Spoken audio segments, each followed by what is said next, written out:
ये जो लड़ाई हो रही है ये अलग अलग लेवल्स पे होती है। अभी आपने 4 एक्सप्रेशन सुने, अलग अलग पर्सपेक्टिव सुने।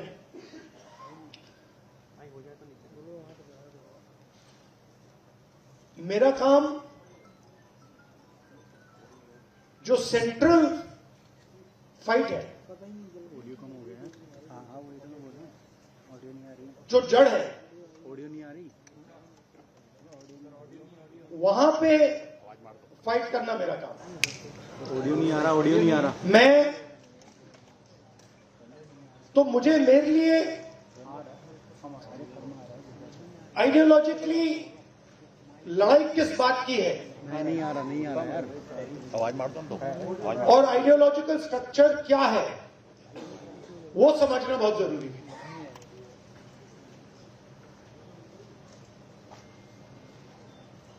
तो लड़ाई किस चीज के बीच में हो रही है आपके मुताबिक? ऑडियो नहीं आ रहा भाई। अगर आप बिल्कुल फाउंडेशन तक ले जाएं इसको, मतलब खोदते जाएं और बिल्कुल नीचे जड़ तक चले जाएं, लड़ाई किस चीज की है? नहीं, एक एक करके देखिए। गांधी और गोडसे यहां है, उससे नीचे जाइए। माइक चेंज करो। ऑडियो कहाँ चला गया यार? नाउ इसमें आपको हजारों आंसर मिलेंगे।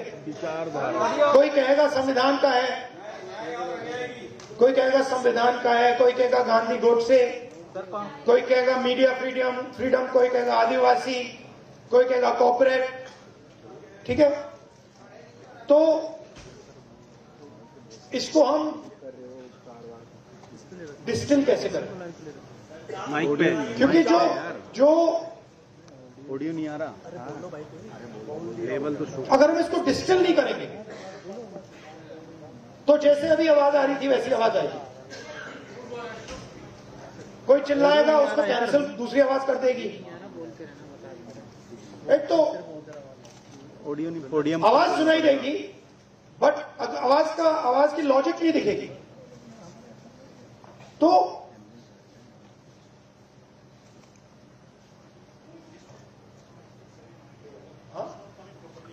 सर चल नहीं रहा था। नहीं सर, ऑडियो नहीं आ रही है। ऑडियो नहीं आ रहा है।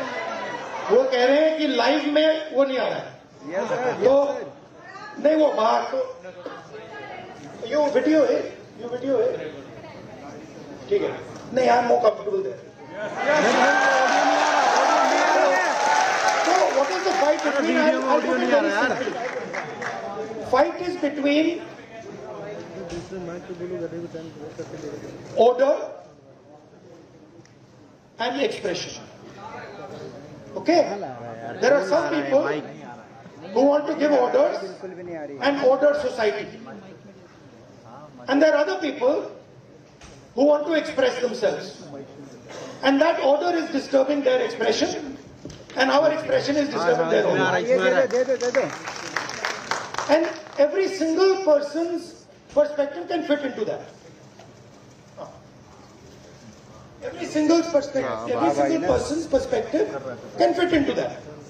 If you look at what was happening at Jantar Mantar, students want to express themselves. They are in pain and they want to express themselves. And the government says, no, we are going to create order in Jantar Mantar. You cannot express yourselves.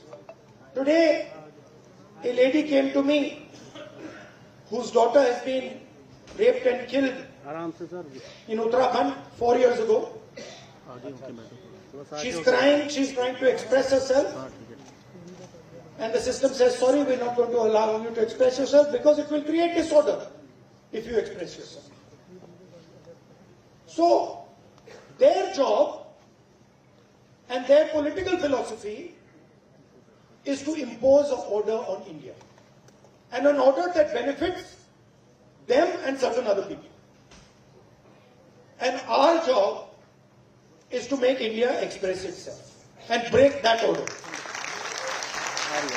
It's not complicated. I'll show you.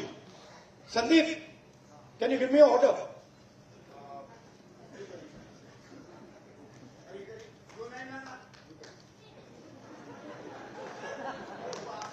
This is RSS. This is रचनात्मक कांग्रेस. एक और order दो भाई, हाथ मिलाने का order दे दो. चलो सिंपल कर देते हैं, फ्रेंडली जेस्चर, हाथ मिलाने का ऑर्डर कर देते हैं. हाथ मिलाने का ऑर्डर दो. Our job is very simple, and we can drive them crazy. इनको हम मतलब पागल कर देंगे. मैं आपको बता रहा हूं, नरेंद्र मोदी रात को नहीं सोता है.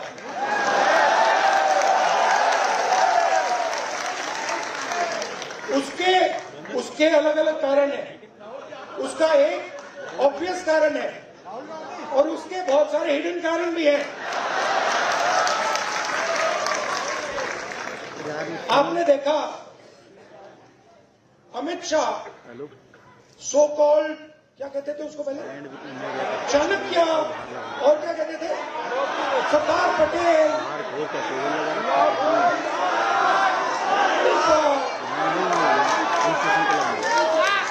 Where has he disappeared? भाग गया. वो 20 दिन के लिए पार्लियामेंट हाउस में नहीं घुस पाया. वो पार्लियामेंट से तड़ी पार हो गया. Why? Because for the first time they are feeling India's expression. और अब इनको बात समझ आ गई है कि अब ये देश अपने आप को एक्सप्रेस करने से नहीं रुकने देगा. ये चल रहा है भैया. और आपको अपना छोटा सा मतलब आरएसएस का ऑर्डर क्रिएट करना है, क्रिएट कर दो, उठा के तोड़ के फेंक के दे. उसका एक तरीका है मोहब्बत की दुकान है. वही बेसिकली वही कह रहा हूं. वो कह रहे हैं, देखिए, आइए संदीप से फिर से आपको डिस्कस करें. अब आप मुझे एक ऑर्डर दीजिए. मैं आपको ऑर्डर दे, एक ऑर्डर दे दीजिए मुझे, कोई भी ऑर्डर. ये क्यों किया मैंने? एक ही कारण है, क्योंकि मैं डर गया. अगर मैं ऑर्डर से डर गया, ऑर्डर देने वाले से डर गया, तो मैं अपने एक्सप्रेशन को बंद कर दूं. अगर नहीं डरा, क्यों मैं बंद नहीं करूंगा. मैं अंदर अपने एक्सप्रेशन को मतलब अंदर से गाली दूंगा कि भैया मुझे मतलब ये अच्छा नहीं लग रहा है. But that is a expression of fear. That is cowardice.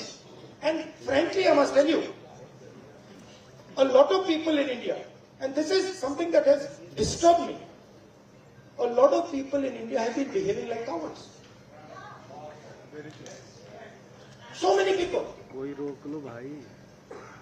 They've been behaving like cowards against this cowardly force.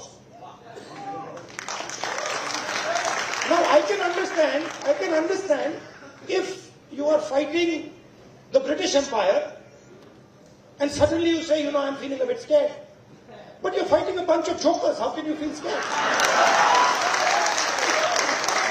You're literally fighting a bunch of jokers, clowns, right? Who have no idea about our philosophy, no idea about our history, right? They're a bunch of clowns. Now, I couldn't say this. I can naturally say this about my friends in the RSS. It's obvious to me. In fact, it's obvious to most people that these people have no understanding of India. Right? Why? Because somebody who cannot connect with India as it is today cannot understand India.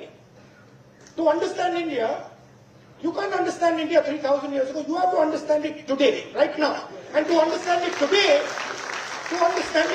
the only way to understand it today is if you understand its expression. These people, please watch them. Please watch them. I'll show you. Bhaiya, 3-4 of you come here. Abhi. Just come. Just stand like this.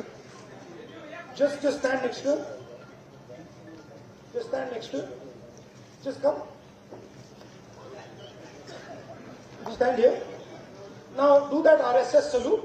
Now do that. the RSS salute?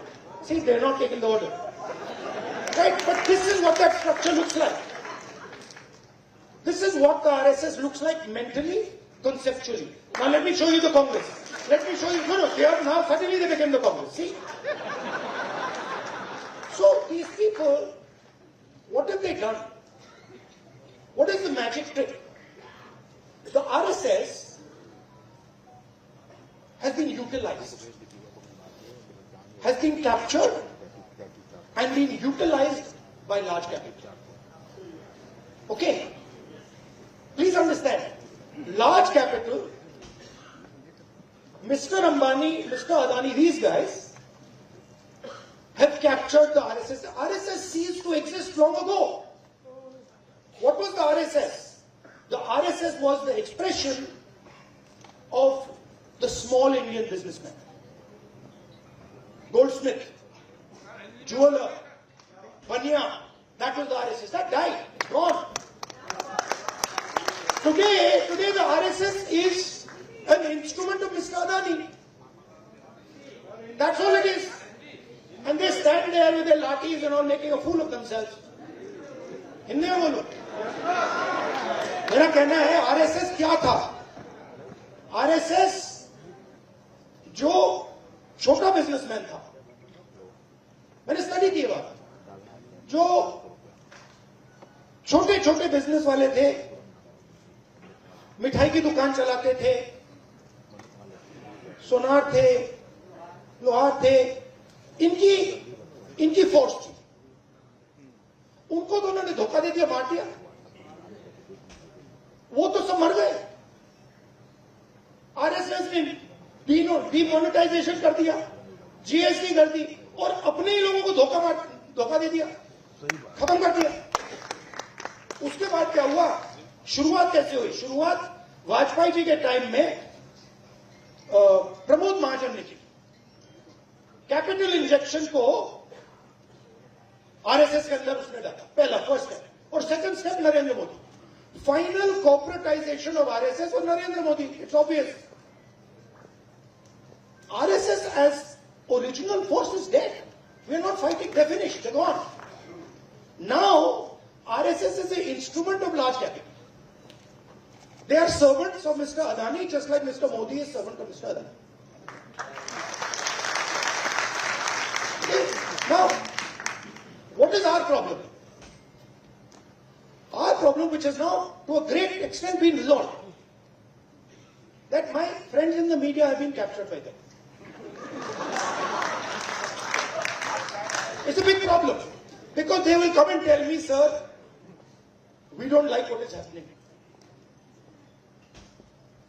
But we have to, they tell me, I'm telling you, we have to feed our children.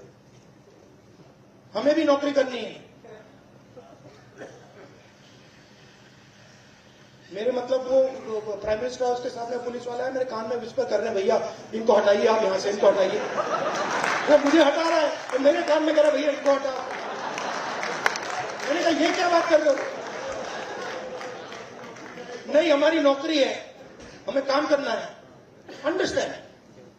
इनका भी expression मैं समझता हूं कि आपको अपने बच्चों की स्कूलिंग करानी है, फ्यूचर बनाना है.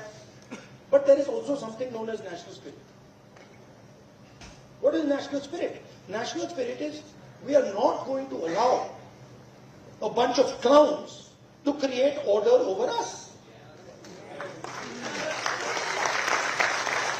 Have you ever seen the Prime Minister have a conversation like this? Have you ever wondered? आपने कभी सोचा है कि प्रधानमंत्री प्रेस कॉन्फ्रेंस क्यों नहीं करते? ये मेरे लिए पहले बड़ी सरप्राइजिंग चीज थी. मैं सोचता था कि इसके पीछे कोई मार्केटिंग की स्ट्रेटेजी है, कुछ है. फिर मैं भैया उनके साथ कमरे में बैठ गया 5 मिनट और बात समझ आ गई, भाई ये तो जा ही नहीं सकता मीडिया. ये तो वहीं का वहीं 5 मिनट में खत्म हो जाएगा. रियलिटी, मैं आपको रियलिटी बता रहा हूं। तो रचनात्मक कांग्रेस का मतलब क्या है? आपको एक्सप्रेस करना है। आपने एलजीबीटी की बात की, आपने आदिवासियों की बात की। एक्सप्रेशन को दबाना नहीं है, कोई भी हो। और मैं आपको बात को और भी आगे ले जाता हूं। जिस दिन आरएसएस के एक्सप्रेशन को देश से खत्म करने की बात शुरू हुई, उस दिन मैं उनकी रक्षा करूंगा, क्योंकि उनका भी एक्सप्रेशन है। हमारा ये नहीं है, हम कह रहे हैं कि भैया सब लोगों का एक्सप्रेशन होना चाहिए। जो आपके दिल में, आप खुल के बोलो, डरने की कोई जरूरत नहीं। आप किसी और को नहीं दबा सकते। आप ये नहीं कह सकते कि भैया देखो आप सिख हो तो आप गुरु नानक की बात नहीं कर सकते, आप मुसलमान हो तो आप अल्लाह की बात नहीं कर सकते, आप जैन हो तो आप महावीर जी की बात नहीं कर सकते, आप हिंदू हो तो आप शिव की बात नहीं कर सकते। नहीं, जिसको जो बात करनी है, जो भी जिसके भी दिल में है, उसको बोलना चाहिए। उसके बाद देखेंगे। बात अच्छी नहीं लगी तो भाई कहेंगे उससे कि भैया देखो ये आपने जो बोला है ना, ये इसने मूड खराब कर दिया, इसको आप दूसरे तरीके से, पहले बोलेंगे इसको आप दूसरे तरीके से बोलिए, प्यार से बोलिए। तो जब देश में एक्सप्रेशन बाहर निकलेगा तो देश की ऊर्जा, देश की जो स्ट्रेंथ है, वो पूरी दुनिया को दिखाई देगी। ये क्या कर रहे हैं? ये देश पे एक्सप्रेशन को मार रहे हैं। और आप बिलीव नहीं कर सकते इनके साथ हुआ क्या। मतलब आप इमेजिन नहीं कर सकते हुआ क्या इनके साथ। ये गया एक्सप्लेन, ये गए संदीप आनंद,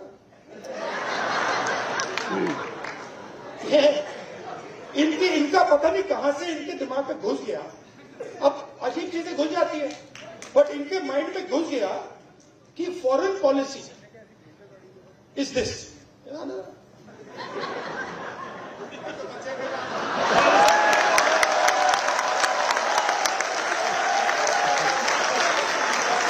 पता नहीं किसने डाला, कहां से घुसा भाई। फॉरेन पॉलिसी का मतलब imagine the ignorance foreign policy. Melody समझ के तो नहीं पकड़ा सकता। I have not reached there yet. But पता नहीं कहां से घुस गया कि फॉरेन पॉलिसी का मतलब नेताओं से गले लगना।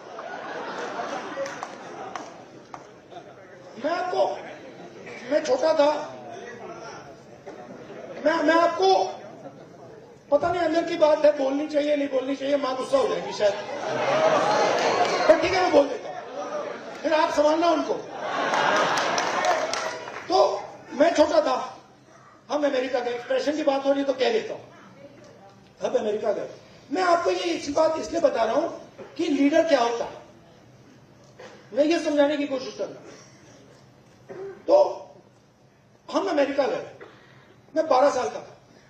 प्रियंका, मैं,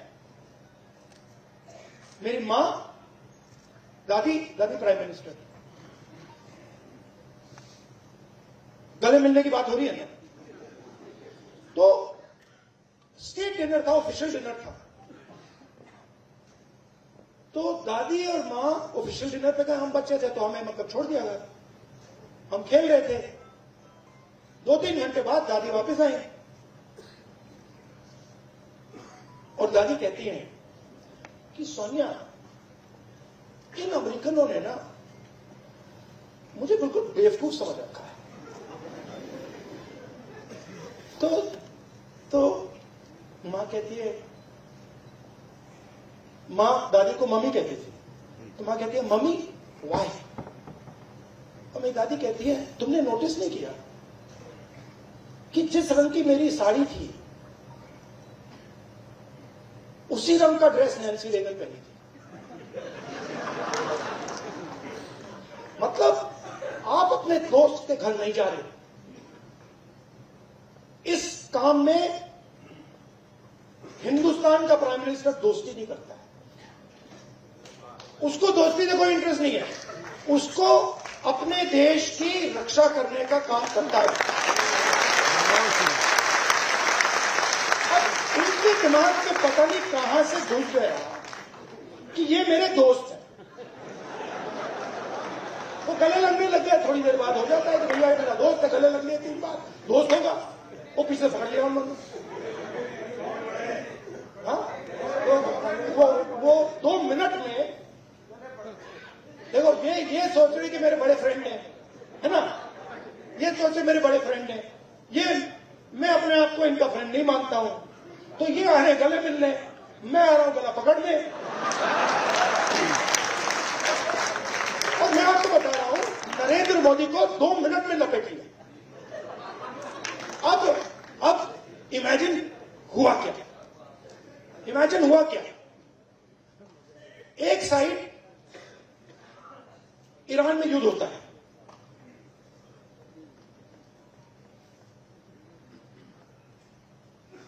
हिंदुस्तान के लिए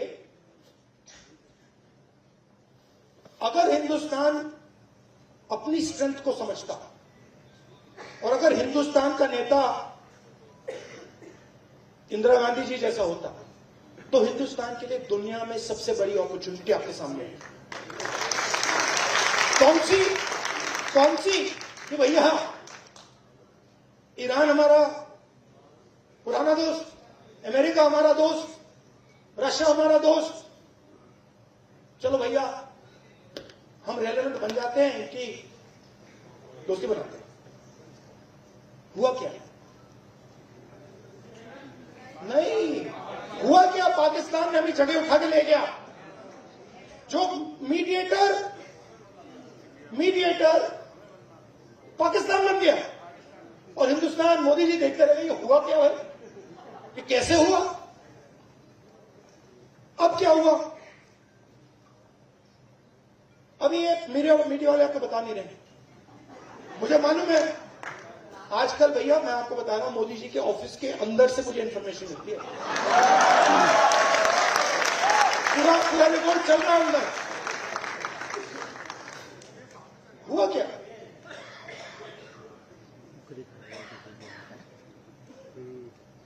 हमारे पेट्रोलिंग एरिया में चाइना ने अरुणाचल में हमें पेट्रोलिंग करने से मना कर दिया कि भैया हाँ ठीक है, वो सब बात ठीक है, ये आपकी जमीन है, मगर आप यहां पेट्रोलिंग नहीं कर सकते। राजनाथ सिंह जी, अमित शाह जी और नरेंद्र मोदी जी की हवा निकल गई है। वो क्या कर रहे हैं, ऑपरेशन अभी चल रहा है, सारे मीडिया के एडिटर्स को कॉल कर रहे हैं कि भैया ये बात आप अपने अखबारों में मत डालें, छुपाओ।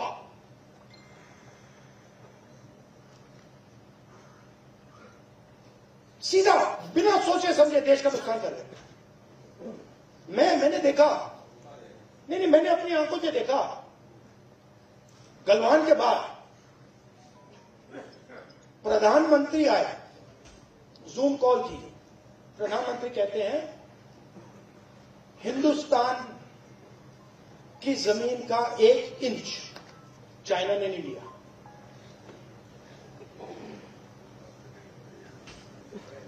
उसके बाद आर्मी कहती है कि भैया हिंदुस्तान की जमीन तो ले गए। आप सोचिए चाइना को मैसेज क्या गया। चाइना के नेगोशिएटर्स ने हमारे नेगोशिएटर से कहा कि आप क्या बकवास कर रहे हो, आपके प्रधानमंत्री ने बोला हमारी आपकी जमीन नहीं गई। फैक्ट बोल रहा हूं, आर्मी कह रही है कि भैया हमारी जमीन गई, चाइना के नेगोशिएटर कह क्या बकवास कर रहे हो, तुम्हारा प्रधानमंत्री कह रहा नहीं गई, जाके उनसे बात करो। तो इन्होंने इंटरनली देश को खत्म कर दिया है, फॉरेन पॉलिसी उड़ा दी है, और सारा का सारा काम अपना जो पॉलिटिकल स्ट्रक्चर है उसको फाइनेंस करने के लिए, अदानी जी का पैसा लेने के लिए ये उन्होंने किया है। अब ठीक है, पहले क्या था, मूड खराब था, आप लोगों में भी मूड खराब था। मेरे पास लोग आते थे, भैया ये कब होगा, कब खत्म होगा, कब खत्म होगा, इसमें तो 10 साल लग जाएंगे। अब तो नहीं बिलीव करते ना,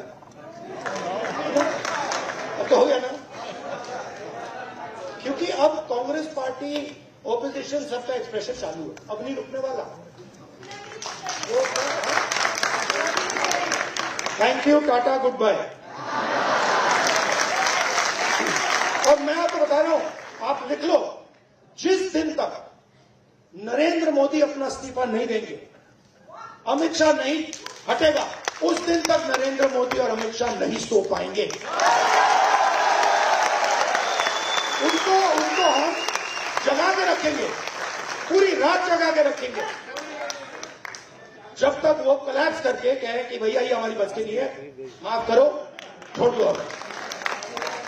और बिना नफरत के, बिना हिंसा के, बिना नफरत के हमारी देश की संस्कृति, हमारे देश के कल्चर की लड़ाई लड़ रहे हैं। हमारा देश नफरत का नहीं है, मोहब्बत का है, प्यार का है, भाईचारे का है, अहिंसा का है। ये हम प्रूव करके दिखा देंगे सबको। अब आप सबको, जब आपको ऑर्डर मिले ऊपर से, अच्छा लास्ट बात बताता हूं, ये मैं बात समझा पाऊं, ये ऑर्डर वाली, मैं एक दिन लोकसभा में ना, एक तो प्राइम मिनिस्टर का साइड होता है और एक ऑपोजिशन का होता है। तो एक दिन पता नहीं क्यों मैं उस साइड से जा रहा था, ऊपर की ओर, तो वो बैठे हुए थे वहां पे। तो जब मैं वहां से निकला, वो मेरी ओर देख रहे थे, सारे के सारे बीजेपी वाले। मैं थोड़ा उनके जानबूझ के थोड़ा ऐसे पास जा रहा था, और मैं वो घूर के देख रहे थे, मैं भी घूर के वापस देख रहा था। तो एक बीजेपी के सांसद से पता है क्या बोला, मैं सुन लिया, वो मेरे लिए एक्चुअली था नहीं, मगर मेरे काम में घुस गया, क्योंकि ओपोनेंट गुरु होता है हमारी सिस्टम में, हमारी फिलोसॉफिकल सिस्टम में ओपोनेंट गुरु होता है, वो दुश्मन नहीं होता, वो हमें सिखाता है। और उससे हम नफरत नहीं करते हैं, उससे हम प्यार करते हैं, बट हम उसको समझाना चाहते हैं, यार तू गलत रास्ते पे चला गया, प्यार से। तो उसने क्या कहा, उसने कहा पता है, ये जो है ना, मेरे बारे में, ये जो है ना, अपने कॉलीग से बोला, ये जो है ना, प्रॉब्लम पता है क्या है? वो बोलता है क्या है? कहता है ये, फिर उसने थोड़ा गंदा शब्द यूज किया, वो मैं नहीं यूज करूंगा, सर से, ये किसी खांचे नहीं, ये किसी भी खांचे में नहीं घुसता, इसलिए कहीं भी नहीं फिटाता, ये कहीं भी घुस जाता है, अपना करता रहता है। हाँ, मैं और हम सब किसी खांचे में नहीं घुसने वाली है। हमारे पास हजारों खांचे हैं। देखिए मैं आपको बताता हूं, आप सिख हैं, ठीक है, पहला खांचा। दूसरा खांचा, आप बॉलीवुड स्टार जैसे हैं लुक में, दूसरा खांचा। तीसरा खांचा, आप भाई हैं, राइट। चौथा खांचा, आप स्पोर्ट्समैन हो, राइट। हम सब के पास हजारों खांचे हैं, जो चूज करना कर लो, किसी एक खांचे में नहीं फंसना।